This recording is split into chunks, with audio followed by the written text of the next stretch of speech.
Again, my name is Jason Peterson. I live across the street at the Marina City Club, and I've been in the marina for 3 years now. I've watched them redevelop the medians in the center of the road that used to have probably 50 or 60 mature trees.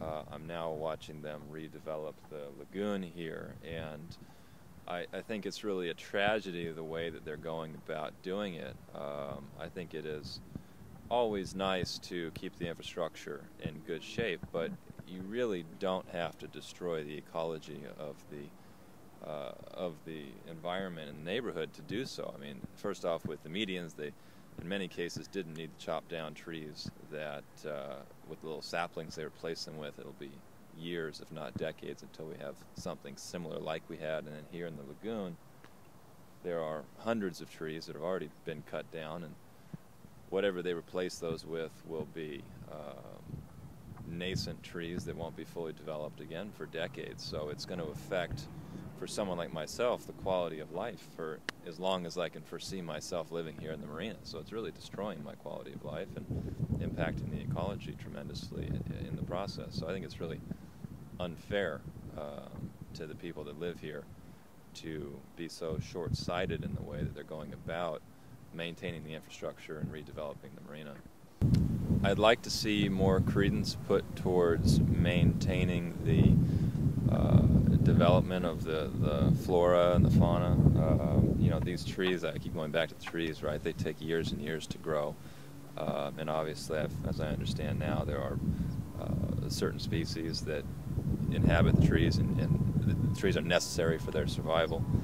And so I really don't think from any angle, and it doesn't matter how you analyze the situation, it doesn't make sense to cut down well-developed trees. And so I would, I'd like the county to be a little more involved, a little more prudent with the people, prudent in their decision-making and more involved with the people who live around here.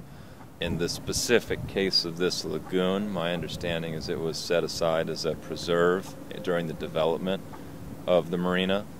I think that when agreements are drawn up, I'm actually an attorney by training, and when agreements are drawn up, it sets a very clear expectation. Our society is built on the tenet that we can abide by, expect to abide by these agreements and expectations that we make. And if you can just tear up the piece of paper that it's written on, it really undermines, I think, the foundation of our society. Yeah, you see this in other places, like in Hong Kong, right? The British and China signed a 50-year agreement that Hong Kong would maintain its own government and be a special access region, and the Chinese government just tore that up, said it's not worth the paper it's written on, and kicked out the UK regulators that were overseeing and sort of, making sure that the treaty was upheld. And that kind of activity doesn't build trust for anyone. I think it's really a negative feedback loop. It creates this downward spiral. And now we feel like we can't trust the government to be prudent. We can't trust the developers to be prudent. It's just it really creates a hardship for everybody.